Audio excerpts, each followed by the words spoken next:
नमस्कार, प्रणाम।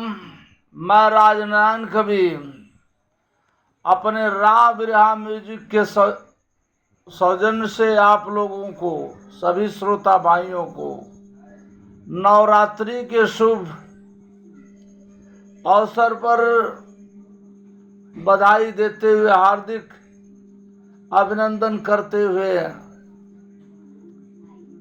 भेंट स्वरूप मोहब्बत प्यार पप्पी जताते हुए और आप लोगों का नमन कर रहा हूं कि आप हमारे चैनल पे बने रहिए और धीरे धीरे हमें भी अग्रसर करिए, मने आगे बढ़ावा लोगों ने। भाई लोग नमस्कार।